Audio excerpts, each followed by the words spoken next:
같이 기도함으로 새벽기도 시작합니다. 하나님의 말씀을 더 깨닫고 진리가 무엇인지 알며 우리의 삶 속에서 하나님의 인도하심과 하나님이 주시는 깨달음을 가지고 살아갈 수 있는 하루가 되게 도와주옵소서.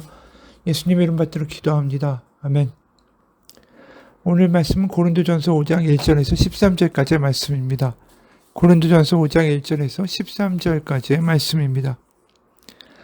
너 중에 심지어 음행이 있다 함을 들으니 그런 음행은 이방인 중에서도 없는 것이라. 누가 그 아버지의 아내를 취하였다 하는도다. 그리하고도 너희가 오히려 교만하여져서 어찌하여 통한이 여기지 아니하고 그 일 행한 자를 너희 중에서 쫓아내지 아니하였느냐. 내가 실로 몸으로는 떠나 있으나 영으로는 함께 있어서 거기 있는 것 같이 이런 일 행한 자를 이미 판단하였노라. 주 예수의 이름으로 너희가 내 영과 함께 모여서 우리 주 예수의 능력으로 이런 자를 사탄에게 내어 주었으니 이는 육신은 멸하고 영은 주 예수의 날에 구원을 받게 하려 함이라. 너희가 자랑하는 것이 옳지 아니하도다. 적은 누룩이 온 덩어리에 퍼지는 것을 알지 못하느냐. 너희는 누룩 없는 자인데 새 덩어리가 되기 위하여 묵은 누룩을 내버리리라. 우리의 유월절 양 곧 그리스도께서 희생되셨느니라. 이러므로 우리가 명절을 지키되 묵은 누룩으로도 말고 악하고 악에 찬 누룩으로도 말고 누룩이 없이 오직 순전함과 진실함의 떡으로 하자. 내가 너에게 쓴 편지에 음행하는 자들을 사귀지 말라 하였거니와 이 말은 이 세상에 음행하는 자들이나 탐하는 자들이나 속여 빼앗는 자들이나 우상 숭배하는 자들을 도무지 사귀지 말라 하는 것이 아니니 만일 그리하려면 너희가 세상 밖으로 나아가야 할 것이라. 이제 내가 너희에게 쓴 것은 만일 어떤 형제나 일컫는 자가 음행하거나 탐욕을 부리거나 우상 숭배를 하거나 모욕하거나 술 취하거나 속여 빼앗거든 사귀지도 말고 그런 자와는 함께 먹지도 말라 함이라. 밖에 있는 사람들을 판단하는 것이야 내게 무슨 상관이 있으리요마는 교회 안에 있는 사람들이야 너희가 판단하지 아니하랴. 밖에 있는 사람들은 하나님이 심판하시려니와 이 악한 사람은 너희 중에서 내쫓으라. 오늘 본문에서는 교회가 단순히 사랑만 이야기하는 것이 아니라 분명히 징계를 해야 되는 그러한 필요도 있다는 것을 말씀하죠. 음행에 대한 이야기도 나오고 탐욕을 부리고 우상 숭배를 하고 모욕하고 술 취해서 남을 빼앗고 이런 이들에 대한 배척에 대한 이야기라는 것입니다. 교회가 무조건 사랑이 좋다고 모든 것을 품다 보면 옳고 그름에 대한 기준이 사라지게 되죠. 이래도 되고 저래도 되고 그게 고린도 교회 문제 아니었습니까? 우리가 성령 체험을 했고 그래서 영적으로 방언도 하고 예언도 하고 치유도 일어나고 그러니까 우리가 육적인 부분 그래서 우리의 구원이 이미 결정됐기 때문에 육적인 부분으로 어떻게 살아도 상관이 없다. 그러다 보니까 세상 사람과 하나도 구별되지 않고 오직 교회에 모였을 때만 하나님을 믿는다라고 말하게 되는 그러한 모습들이 드러나는 거 아닙니까? 그래서 교회에 하나됨이 같을 수가 없는 거죠. 돈 있는 사람들과 없는 사람들이 갈라지고 분파, 파벼, 파벌이 생기기 시작하고 세상과 똑같이 그렇게 만들어져 있는 교회가 무슨 하나님의 나라가 되겠습니까? 그러니까 한마디로 세상의 사고방식을 가지고 교회에 와서 살아가는 모습은 절대로 없어야 한다는 것입니다. 그렇죠. 만약에 교회가 세상과 똑같다면 이 교회가 나중에 하나님의 나라, 그래서 우리가 천국에 갔을 때 결국 그 사람들이 천국에 간다면 천국이 세상과 무엇이 달라지겠어요? 어떻게 보면 교회는 하나님의 나라를 맛보는 것이고 하늘의 시민권을 가진 사람들이 모여서 세상과 다른 방식으로 살아가야 하는 것이 교회고 그것이 교인의 사명이라는 것입니다. 그런데 교회에서마저도 세상과 똑같이 살아가는 그 모습에 대하여 사도 바울이 분노하죠. 6절에서 8절 너희가 자랑하는 것이 옳지 아니하도다. 적은 누룩이 온 덩어리에 퍼지는 것을 알지 못하느냐. 너는 누룩 없는 자인데 새 덩어리가 되기 위하여 묵은 누룩을 내버리라. 우리의 유월절 양 곧 그리스도께서 희생되셨느니라. 이러므로 우리가 명절을 지키되 묵은 누룩으로도 말고 악하고 악에 취한 누룩으로도 말고 누룩이 없이 오직 순전함과 진실함의 떡으로 하자. 특히 문제가 되고 있는 이 음행에 대한 문제, 술 취하는 문제, 남을 속이는 문제, 우상 숭배하는 문제, 이것이 다 다른 걸로 보이지만 사실은 다 하나로 결부되어 있는 것이죠. 전에도 말한 것처럼 음행은 사실은 신전에서 벌어지는 술 취해서 환각의 상태에서 그 음행을 저지르고 그것이 하나의 신전에서 있었던 제의행위로 받아들여지던 고린도 시대의 잘못된 것을 의미하는 것이기도 했고, 오늘 본문에 나와 있는 음행은 더 구체적인 사건을 다루고 있습니다. 아버지의 아내, 그러니까 계모입니다. 계모. 자신의 친모가 아니라 그 계모를 취한 아들에 대한 내용이에요. 1절에 이런 말이 나오죠. 너희 중에 심지어 음행이 있다 함을 들으니 그런 음행은 이방인 중에서도 없는 것이라. 누가 그 아버지의 아내를 취하였다 하는도다. 분명히 자신의 계모 아버지의 아내를 취하고도 교회 안에서 활개를 치고 다니는 거예요. 그래서 이전에 그리하고도 너희가 오히려 교만하여져서 어째 통한이 여기지 아니하고 그 일 행한 자를 너희 중에서 쫓아내지 아니하였느냐. 이들의 교회 안에서 활개를 치고 다닐 수 있었던 건 이 계모긴 하지만 아버지는 사망했다. 아버지가 이혼을 했다. 저 계모와. 그 명분으로 아들이 그 계모와 동거하고 어떤 성적 관계까지 맺은 상황이 벌어진 거죠. 사실 이런 것들이 로마의 세상, 로마 시대에서도 손가락질 받거나 처벌받을 수 있는 일이었어요. 로마 사회에서도 계모와의 어떤 이런 성적인 문제, 이런 것들 법적으로 엄격하게 금지된 사회였습니다. 그런데도 아버지가 죽었다, 이혼했다라는 이유로 그 계모를 취하고도 교회 안에서 뻔뻔하게 다니는 거예요. 세상에서도 손가락질 받을 만한 일인데도 말인데도 말입니다. 그 이유는 딱 하나죠. 이 가문이, 이 아들이 굉장히 유력한 집안에 속한 사람이었기 때문에 묵과가 되고 있는 거죠. 다시 말해서 세상에서 힘이 센 가문이기 때문에 이것 자체를 뭐라고 말을 못하는 거예요. 그러니까 교회의 힘보다, 신앙의 힘보다 세상의 힘이 교회를 압도하고 있는 상황이 벌어진 거죠. 그러니까 이게 개인의 어떤 성적 일탈의 문제라고 말할 수 있는 것이 아니라 교회가 세상에 압도되는 문제가 벌어져 버린 거예요.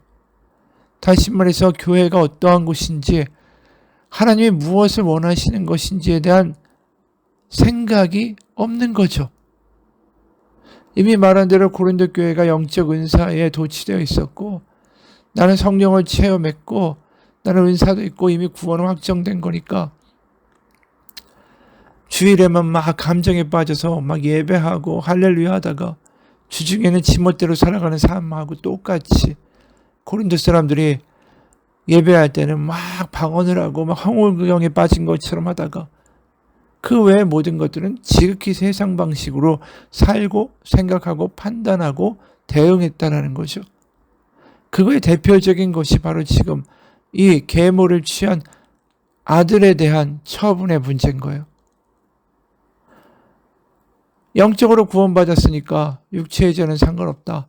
계모와의 어떤 이런 관계도 육체적인 것일 뿐 이것이 구원의 문제가 되지 않는다. 이런 식으로까지 말한 거죠. 바울은 말합니다. 출교시켜라. 4절, 5절. 주 예수의 이름으로 너희가 내 영과 함께 모여서 우리 주 예수의 능력으로 이런 자를 사탄에게 내주었으니 이는 육신은 멸하고 영은 주 예수의 날에 구원을 받게 하려 함이라. 같이 모여서 의논해서 이 사람을 출교시켜라. 이게 교회가 바로 설 수 있는 길이고, 동시에 이 사람이 자신이 출교를 당해야만 정신을 차리고 내가 뭔가 잘못했구나 회개할 수 있는 기회를 줄 수 있다는 것입니다. 그러니까 사도 바울은 예수를 믿는 것이 무엇인가 십자가를 이야기할 수밖에 없는 거예요. 내가 얼마나 연약한 존재고 내가 죄인인데 아들이라고 불리고 딸이라고 불리는 은혜를 입었다. 그 감격에 걸맞는 삶. 그래서 아버지의 말씀이 정말 나를 위한 말씀이고 옳은 길이다라는 확신 가운데 순종할 수 있는 삶으로 변화되는 거. 그게 믿음이라는 거지. 그냥 탕자가 나는 이제 다시 아들이야. 내 맘대로 살래. 그래서 또 돈을 가지고 밖에 나가서 호랑광탕하게 쓰고 그게 탕자의 비유의 올바른 목적일까라는 것입니다. 결국 구원받았다 이러면서 황홀경에 빠져서 예배할 때만 신나하고 감격하고 그 외에서는 세상과 똑같은 모습으로 살아가는 그 모습이 바울은 문제가 된다는 거예요. 교회가 세상하고 똑같아지고 있다. 그러니까 너희가 어떻게 구원을 받았는가를 기억하라는 것은 십자가밖에 이야기가 안 되는 거죠. 탕자가 정신이 나가서 자기 또 마음대로 다시 나는 아들이니까 내 멋대로 살아야지 할 때 그 탕자에게 해주고 싶은 말이 뭐겠어요. 너 세상에 나가서 돈 다 쓰고 돼지우리에서 주엄 열매 먹다가 집에 왔을 때 아버지가 너 어떻게 했니? 아버지가 맨발로 나와서 너 안아주고 새 옷과 새 신을 신기고 네가 종이라고 말할 때 아니 아들이라고 했던 거 기억 안 나? 그 이야기를 지금 바울이 또 해야 되는 거예요. 그러니까 십자가 10절 11절에 이런 말씀합니다. 이 말은 이 세상에 음행하는 자들이나 탐하는 자들이나 속여 빼앗는 자들이나 우상 숭배하는 자들을 도무지 사귀지 말라 하는 것이 아니니 만일 그리하려면 너희가 세상 밖으로 나가야 할 것이니라. 이제 내가 너에게 쓴 것은 만일 어떤 형제라 일컫는 자가 그러니까 세상에서 그런 짓 하고 다니는 게 문제가 아니라 교회 안에서 형제라고 일컫는 자가 음행하거나 탐욕을 부리거나 우상숭배를 하거나 모욕하거나 술 취하거나 속여 빼앗거든 사귀지도 말고 그런 자와는 함께 먹지도 말라 함이라. 결국 세상과 구별되지 않게 똑같이 살아가면서 주일에 황홀경만을 경험하면서 와 나는 구원이다 하나님은 아버지다 막 이러면서 찬양하고 감정적으로만 고양된 상태에서 교회 밖으로 나가면 지 멋대로 살아가는 사람들을 경계하라는 거죠. 왜요? 교회가 결국은 이러한 삶의 방식 때문에 무너지기 때문입니다. 그렇습니다. 세상과 구별되지 않고 자신의 욕구를 따라 살아가는 사람들이 교회에 늘어나면 늘어날수록 교회는 우리라는 하나됨을 이룰 수가 없죠. 하나님의 궁극적인 율법의 목적이 무엇입니까? 하나님의 나라가 지향하는 바가 무엇입니까? 예수님이 오신 이유가 무엇입니까? 그리고 구약에서 일관되게 하나님이 이스라엘 백성에게 요구하시는 게 뭡니까? 하나님을 내 몸과 마음과 뜻을 다해 사랑하고 네 이웃을 내 몸과 같이 사랑하라는 것 아닙니까? 그런데 세상의 방식은 철저하게 이기적이고 계산적이에요. 나의 미래를 확보하기 위해서 남은 밟아도 되고 내가 지금 즐기기 위해서 남들이 손해보는 것 따위는 상관없고 내가 돈이 많아서 내 것 가지고 즐기는데 저 가난한 자는 무능한 자들이니까 버러지같이 죽어도 된다고 말하고 내가 행복하고 내가 더 많이 가지고 내가 즐거운 것이 이 세상의 사람들의 궁극적인 목표죠. 그걸 행복이라고 부른다는 거예요. 지극히 개인주의적이고 지극히 이기적인 거죠. 그런 사고방식과 세상의 태도가 교회 안에 들어오면 교회는 바로 무너집니다. 이기적이고 개인적인 욕구를 채우는 것이 세상에서 가장 중요한 사람, 그 사람은 하나님을 사랑하는 사람이 아니라는 겁니다. 하나님을 사랑하는 순간에 내가 죽죠. 왜요? 하나님이 말씀하시는 것이 옳기 때문에 내가 판단하는 선악으로 이것이 나를 즐겁게 해주겠다, 나를 더 지혜롭게 해주겠다, 나를 더 안전하게 해주겠다라는 생각이 죽어야 되는 것입니다. 내가 세상의 판단의 기준의 주인이 아니라 하나님이 주인이 되시는 순간에 우리는 하나님이 말씀하시는 것이 우리의 삶에 가장 좋은 것이다라는 것을 믿고 하나님의 나라와 하나님의 기준에 따라서 살아갈 수밖에 없는 거죠. 그런데 자신의 욕구, 개인주의적인 어떤 욕망, 이것이 자신의 왕좌에 서서 그것이 모든 것들을 결정하는 선악의 기준이 된다면 더 이상 하나님을 내 마음과 몸과 뜻을 다해 사랑하는 것이 아니라는 것입니다.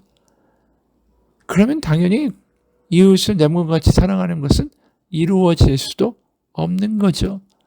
그럼 교회는 절대로 우리라는 한 공동체가 될 수 없습니다. 기도하면서 이렇게 기도하겠죠. 하나님, 제가 옆에 있는 저 사람보다는 더 큰 복을 갖게 해주세요. 하나님, 제가 이렇게 했으니까 가장 큰 복을 우리 교회에서 받게 해주세요. 하나님, 제가 이렇게 잘 돼서 세상 가운데 교회 사람들에게도 자랑할 수 있게 해주세요. 모든 기도의 제목이 나라는 거죠. 그 주체가 하나님이 되시는 기도를 할 수가 없는 거예요. 내 가족이, 내가 하는 일이, 나의 미래가 모두 다 주어가 납니다. 내가 중심인 거죠. 하지만 하나님이 중심이 되면 기도가 어떻게 바뀝니까? 하나님의 나라가 이루어지게 하옵소서. 하나님의 뜻이 우리 가정 가운데 이루어지게 하옵소서. 하나님의 선하심이 제 삶을 통하여 드러나게 하여 주옵소서. 하나님의 나라가 주어가 되는 순간에 모든 기도가 완전히 달라져요. 그리고 그런 기도하는 사람들 주변에는 하나님의 나라가 이루어지고 바로 그곳에 우리라는 공동체가 만들어지기 시작합니다. 그 사람들이 가는 곳마다. 왜 그럴까요? 이기적이고 개인주의적이고 나만을 생각하는 행동을 하지 않으니까 주변에 있는 사람들이 그를 통하여 덕을 보는 거죠. 나누어주는 은혜와 나누어주는 손길을 감격하는 거죠. 그러면서 저 사람은 뭘 믿길래 저렇게 행동할까? 그러면서 그곳에 하나님의 나라가 스며들기 시작하는 거예요. 근데 반대로 지금은 어떻습니까? 누룩이 퍼져가는 거죠. 개인적인 욕구, 개인적인 이익만 생각하니까 옆에 있는 사람마저도 어떻게 생각합니까? 그래, 나도 나의 것 챙겨야지. 이렇게 살면 바보 같은 짓이야. 이런 생각을 하도록 전파하는 거죠. 그러니까 적은 누룩이 온 덩어리에 퍼지는 것 아니냐. 그들을 출교시켜라. 7절에 너희는 누룩 없는 자인데 새 덩어리가 되기 위하여 묵은 누룩을 내버리라. 우리의 유월절 양 곧 그리스도께서 희생되셨느니라. 십자가를 이야기하는 거죠. 너희가 어떻게 구원받았는가 다시 기억하고 너의 욕구를 따라 살지 말고 하나님이 너를 어떻게 받아들이셨는가를 기억하며 당자가 돌아왔을 때 그 감격을 다시 기억해. 이게 사도 바울의 이야기입니다. 탐욕을 부린다, 우상 숭배를 한다, 술을 취한다, 속여 빼앗는다. 아까 말한 대로 모두 다 우상 신전에 가서 했던 행위들입니다. 특히 고린도에서 가장 성행했던 종교가 술의 신인 디오니소스, 바카스라는 신을 숭배하는 거였고 또 미의 여신인 아프로디테를 섬기는 종교가 가장 흥행했어요. 근데 이 두 개의 종교가 핵심이 뭐였냐면 술에 만취해서 이성을 잃은 황홀경 속에 도달하는 거고 그리고 제사가 그렇게 극에 달하면 신전 창기들과 함께 종교적인 매음행위를 하는 것이 일반적인 모습이었어요. 그러니까 지금 지적하는 게 나무 속에 빼앗고 술 취하고 우상 숭배하고 이거 결국 다 그런 신전제에 참여하는 자들이라는 것입니다. 거기에 왜 가겠어요? 하나님을 믿는데 하나님만으로 나는 만족이 안 된다는 거죠. 그 신전에 가는 사람들이 누굽니까? 옆에 있는 그 도시에 아주 힘이 있는 사람들 아니겠어요? 아, 여보게 같이 이번에 신전 같이 올라가서 제사하세. 그러면 그 사람 눈치 보면서 따라가는 거예요. 왜 그럴까요? 하나님만으로 만족하고 하나님만이 나의 모든 것이라면 그 아주 힘 있는 사람이 그렇게 얘기해도 저는 못 갑니다. 이렇게 이야기하지 않겠어요? 다 자기의 욕구를 채우기 위해서 하는 짓거리라는 것입니다. 이기적인 동기인 거죠. 형제자매 사랑보다는 자기 자신을 극단적으로 사랑하기 때문에 자신의 미래와 자신의 안위가 제일 먼저이기 때문에 하나님도 저 뒤에 있기 때문에 그런 일들을 버리는 거죠. 하나님을 사랑하지도 않고 이웃을 사랑하지도 않고 그저 천국에 들어가기 위한 보험 하나 정도 들어놓는 것 그것이 종교생활, 신앙생활의 전부다 보니까 그러니까 교회가 어떻게 됩니까? 무너지고 누룩이 퍼지는 집단 감염이 벌어지는 거죠. 여러분 이 교회는 하나님이 예수님의 피값으로 세우신 것입니다. 탕자들이 모인 것이 교회고 그 탕자들이 하나님의 백성이 된 거예요. 그래서 우리는 다 하나님의 가족이 된 거고 뭐 하나 내가 내세울 것이 없는 부족한 자라는 고백 가운데 하나가 되는 것입니다. 그것이 창세기로부터 꾸신 하나님의 나라, 하나님의 백성, 아브라함 때부터 많은 이들이 아브라함 믿음을 통하여 구원을 받고 큰 민족이 된다라는 아브라함의 후손을 만드신 하나님의 큰 계획에 들어있는 거예요. 하나님을 사랑하고 이웃을 사랑하는. 근데 지금 이게 누룩이 피고 있는 거죠. 사도 바울이 광분 안 하게 생겼습니까? 생각해 보세요. 고린도 교회를 얼마나 사랑합니까? 여러분이 아주 애지중지하는 물건이 있습니다. 거기에 흠집이 나면 속상하지 않습니까? 차를 하나 새로 샀어요. 자동차를 새로 사가지고 애지중지하는데 거기에 기스가 아주 크게 났습니다. 그런데 괜찮아 하하하 이런 사람이 얼마나 되겠어요? 흠집이 나면 속상한 거죠. 지금 고린도 교회 보면서 속상한 거고 사도 바울이 속상한 것보다 하나님은 더 마음이 속상하시지 않겠습니까? 사도 바울이 그런 사람을 내쫓으라는 거예요. 다시 교회가 왜 만들어졌고 왜 우리가 모였고 어떻게 구원받았고 무엇을 예배하고 교회는 무엇을 위해 살아가야 하는지 십자가가 무엇이었는지 너희가 탕자였는데 어떻게 구원받았는지 다시 기억하면 하나님을 사랑할 수밖에 없고 하나님을 사랑하게 되면 하나님의 말씀에 따라 살아갈 수밖에 없고 그러면 그것이 이웃을 사랑하는 것으로 연결될 수밖에 없다라는 것입니다. 여러분 기억해야 됩니다. 교회는 나의 욕구를 나의 소원을 들어주는 곳이 아닙니다. 하나님과 우리가 그 사랑 가운데 하나님이 내 안에 내가 하나님 안에 거하는 사랑의 장소가 교회입니다. 하나님의 그 사랑과 우리를 향한 기대를 알고 하나님을 기쁘시게 하고자 하는 삶을 살아가려고 하는 것이 교회입니다. 우리 가운데 하나님의 사명이 있습니다.